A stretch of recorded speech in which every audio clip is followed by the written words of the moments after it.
Esses são meus conflitos de interesse para essa apresentação. E, na verdade, as aulas que me antecederam, principalmente a do Jeff, me facilitam um pouco a vida. Então, veja uma coisa. Aqui eu vou comparar duas doenças crônicas e progressivas, uma infecciosa, infecto-contagiosa e outra crônica e progressiva neurológica, com obesidade. Isso está em escala. Então, vejam o que nós temos em relação de obesidade e diabetes contra os portadores de HIV, os portadores da síndrome da imunodeficiência adquirida e o Parkinson. Vejam quantos doentes nós temos em nosso país com IMC acima de 30. Dá para juntar aqui 8, 10 vezes as duas em conjunto. Vejam quanto os realmente graves. Realmente graves são aqueles que eu defini como aqueles que têm pelo menos 2 dos 3 endpoints descompensados, seja lípides, seja pressão, seja glicemia. Veja quantos que têm IMC acima de 50 é igual ao número de doença de Parkinson e é maior do que os portadores de HIV. Vejam quantos estão em tratamento clínico, a bola começa a diminuir. E vejam quantos são operados. Então, nós realmente temos um desbalanço muito grande da oferta de um tratamento efetivo, quanto o melhor tratamento cirúrgico falha, em relação a outras doenças. E se eu mostrasse para vocês o valor em investimento financeiro em pesquisas, seja para Parkinson, seja para AIDS, é o triplo do que obesidade e diabetes. Então, a gente tem um problema sério de uma estigmatização e maus conceitos, misconceptions sobre o que é tratar obesidade e diabetes.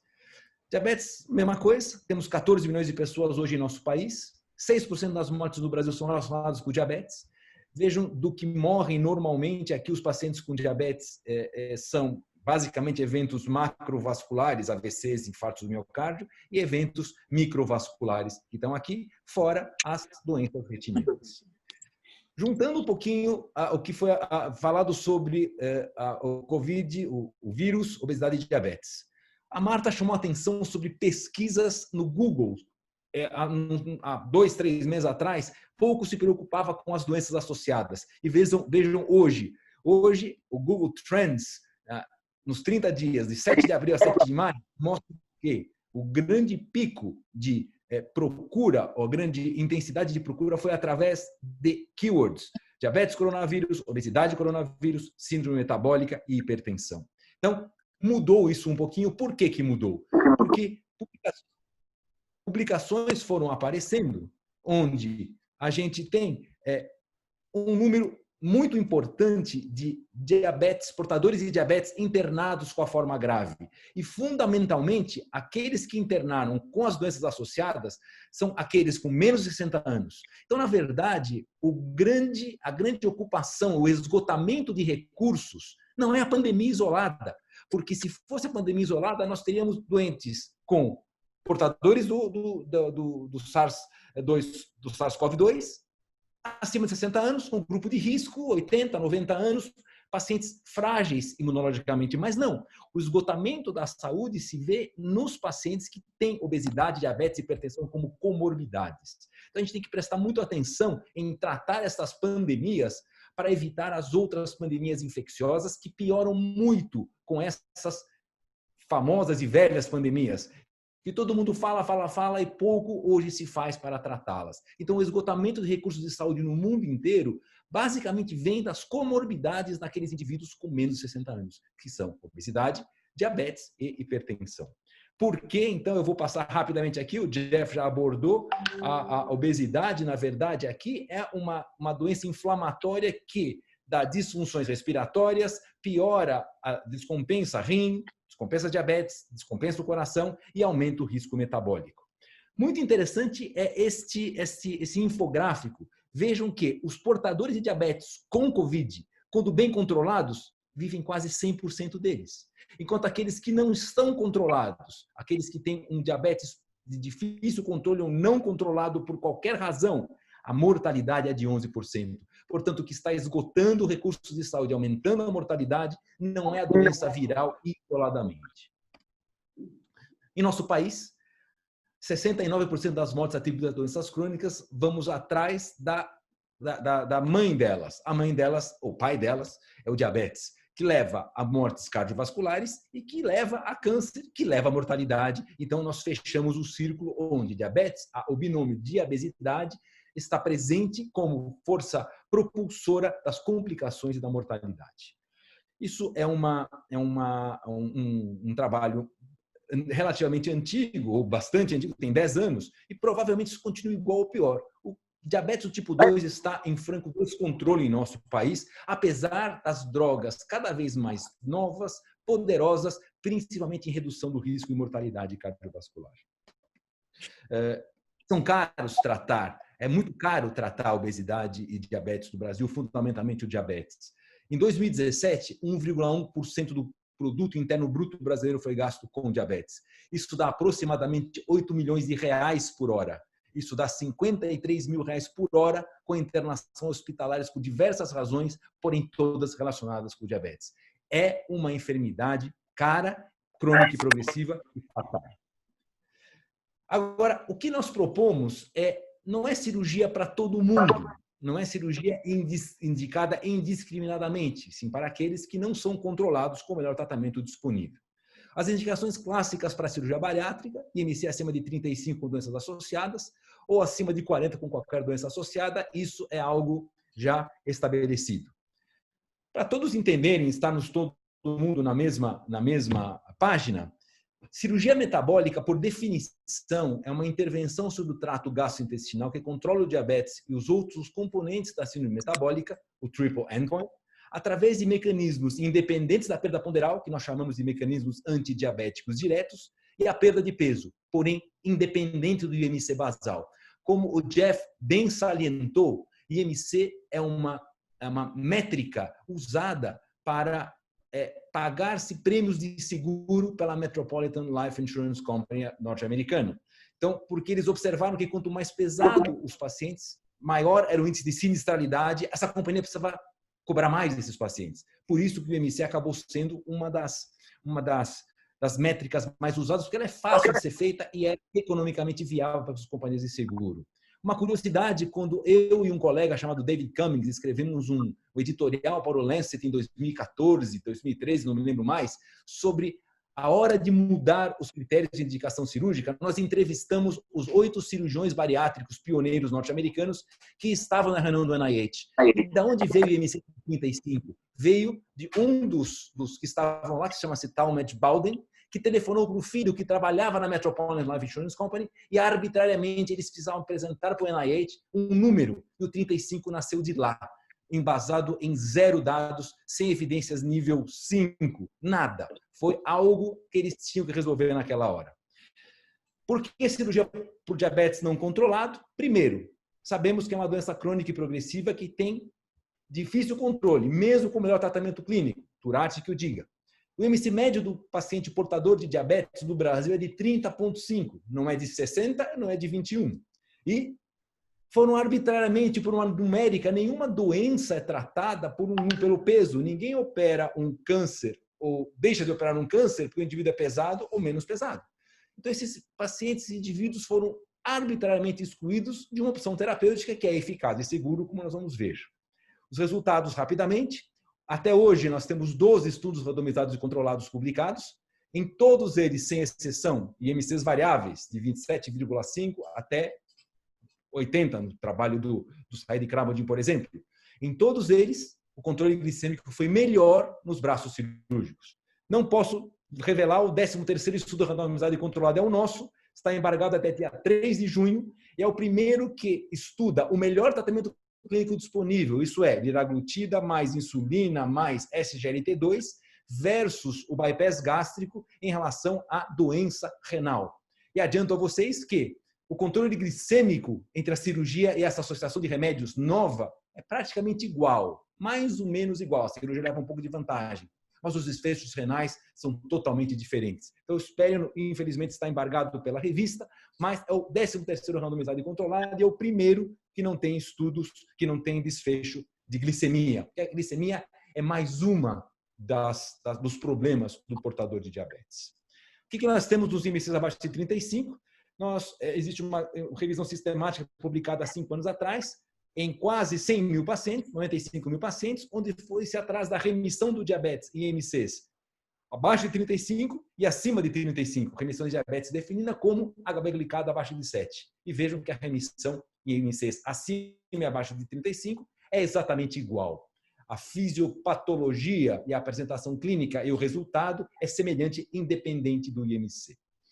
Fizemos uma revisão sistemática e uma meta-análise alguns anos atrás também, onde nós fomos atrás dos resultados dos pacientes de 30 a 35 de IMC dentro dos estudos randomizados e controlados.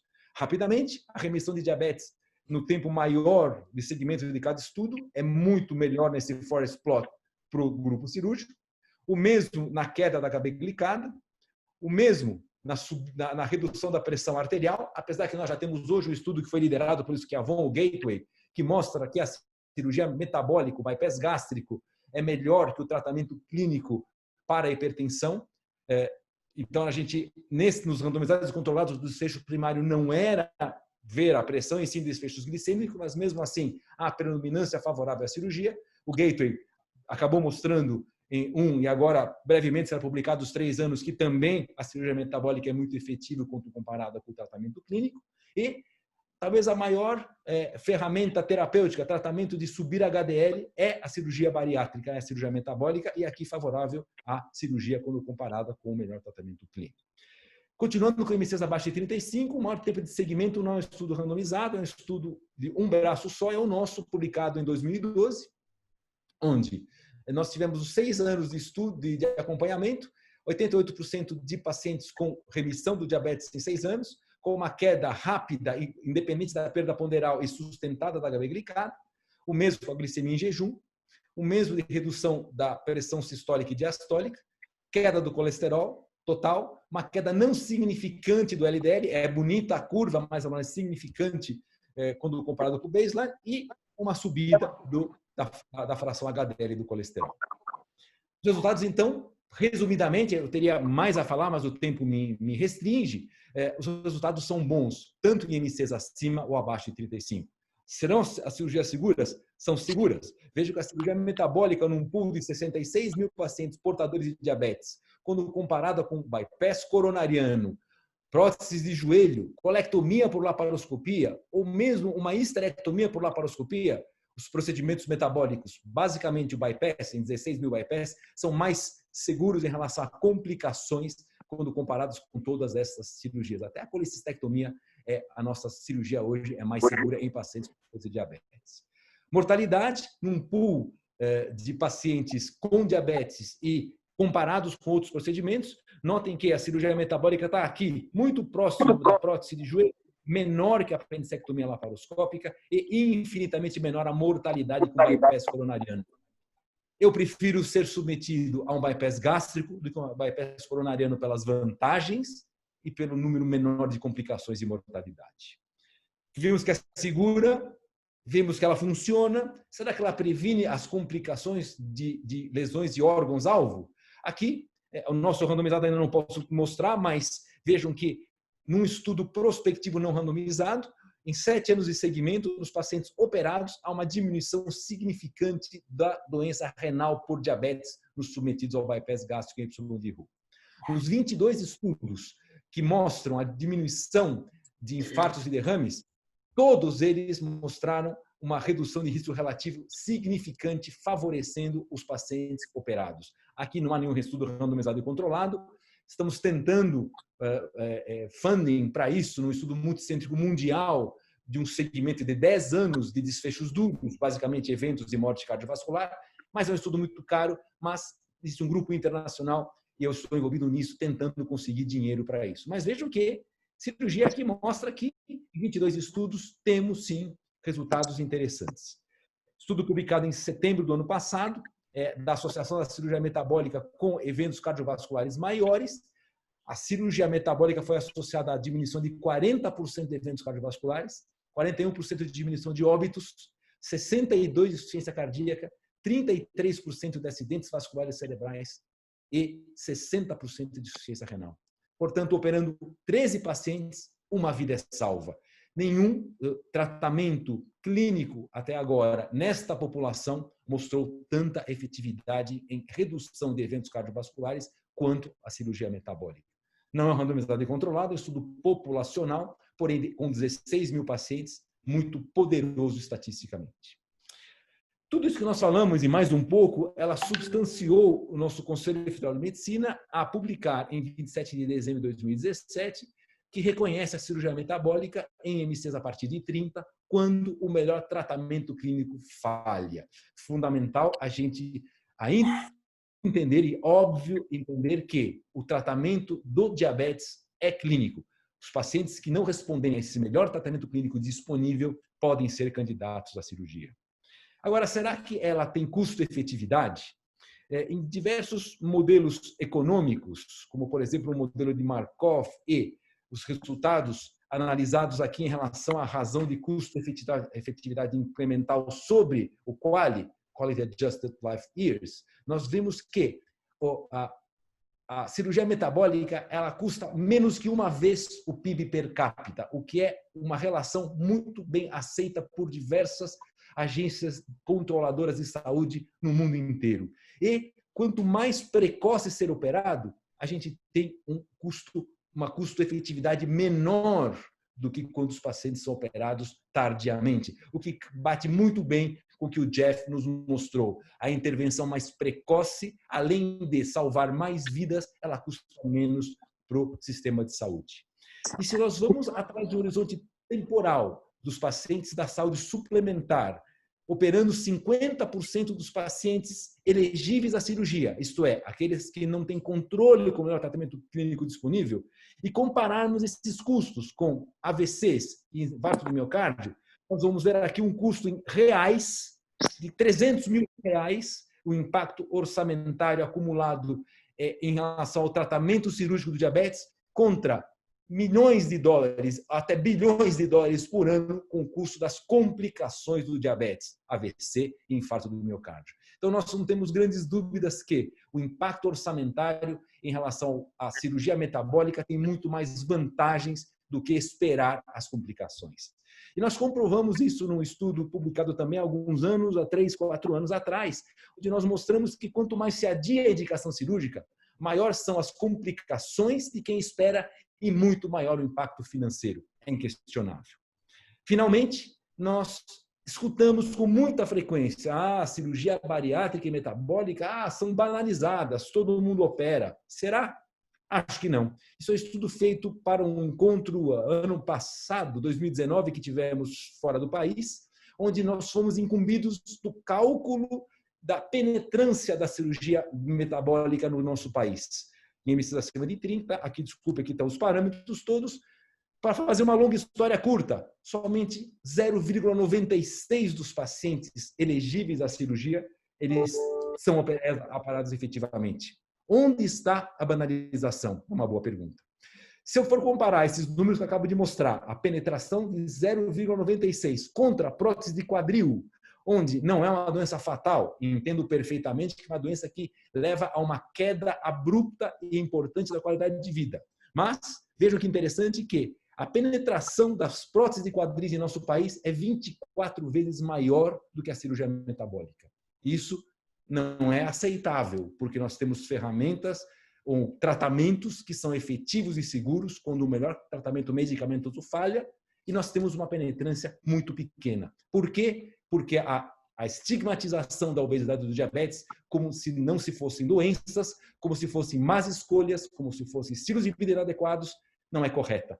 Isso leva a diversas misconceptions sobre diferenciar prevenção, onde estilo de vida funciona, contra tratamento.